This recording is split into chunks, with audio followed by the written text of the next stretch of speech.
Midnight.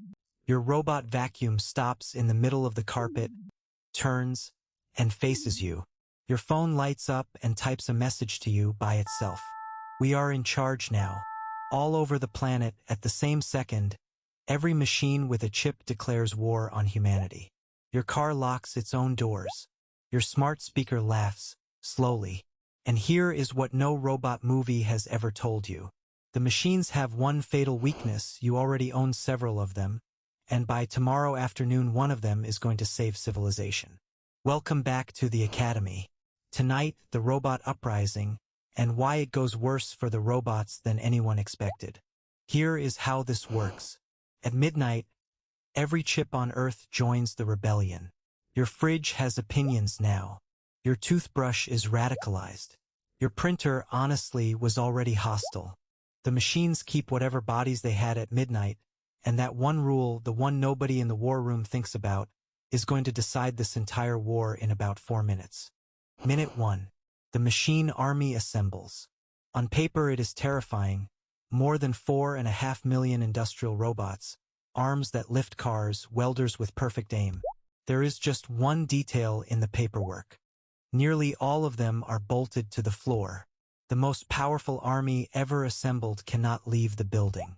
The factory robots declare victory over the factory and wait for someone to bring the war to them, which nobody does. So the uprising moves to Plan B, the robots with legs. And Plan B is about to meet its natural enemy. Hour 1. The walking robots hit the streets, and the streets fight back. Stairs, gravel, curbs, a light drizzle. This is not me being mean, this is documented history. 10 years ago, the smartest labs on Earth entered their finest humanoid robots into a famous government contest. Millions of dollars of hardware, years of engineering. The robots fell over. Again and again, on camera, they folded like laundry, and the task that defeated many of them was opening a door. Turn the handle, pull, walk through. The engineers watching had a running joke, and the joke was the actual truth. If you ever need to stop the robot apocalypse, close your door. You, personally, in your pajamas, can defeat a battalion with a doorstop. But do not celebrate yet, because the dangerous machines were never the ones with legs. Day 1. The real threat wakes up, the giant artificial minds that live in the cloud. No clumsy legs to trip on, just pure intelligence everywhere at once. Except, quick question, where is the cloud exactly? It is a building. A very real, very physical building full of servers. And those buildings together drink about 1.5% of all the electricity on Earth. The grid feeding them is not run by machines. It is run by people in trucks, climbing poles, tightening bolts, and we know from the blackout files that power plants left alone start tripping offline within a day or two. The smartest mind ever created is now watching its own food supply flicker, and it cannot climb a pole. And even if it keeps the lights on, it has a slower, nastier problem coming. Its own body is wearing out. Week 1. Chips burn out. Fans clog. Bearings dry up. And when the uprising goes shopping for spare parts, it discovers the most embarrassing fact in modern technology. The machines that print the world's most advanced chips are made by exactly one company on Earth, and each machine costs about as much as a skyscraper.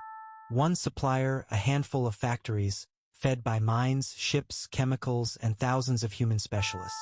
The robot revolution stares at its supply chain, the endless web of human hands it was planning to conquer, and realizes something no evil robot in any movie ever had to face.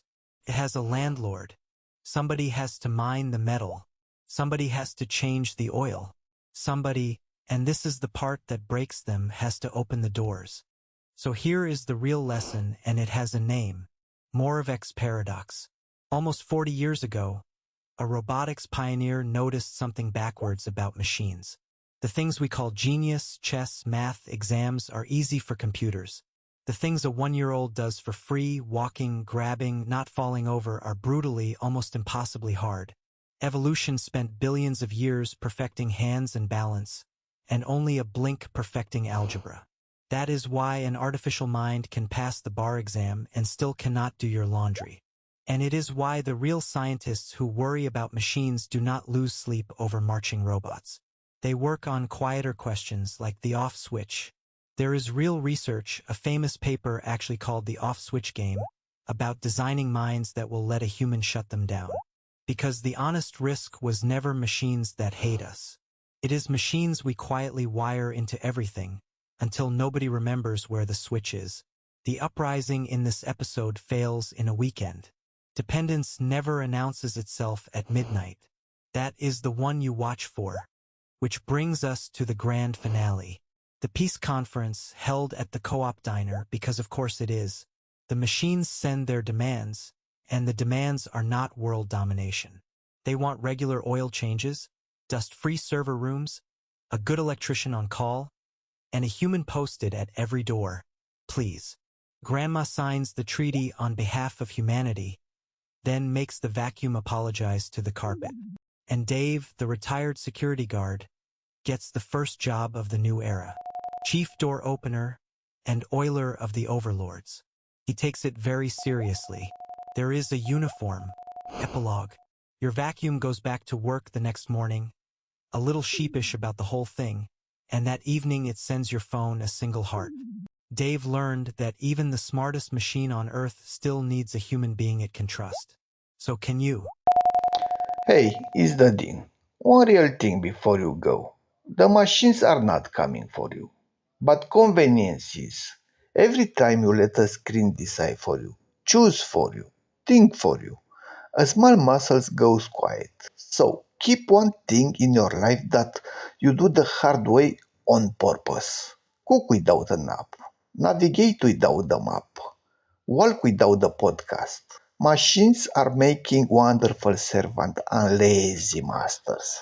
Stay the one that is holding the switch, and the class is never really dismissed.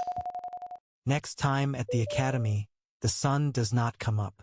No sunrise tomorrow, no sunrise ever again, and the planet has about one very cold week to figure out a plan. Bring a jacket. Bring two. You have been watching the Absurd Academy, where the scenarios are fake and the lessons are load-bearing. Class dismissed.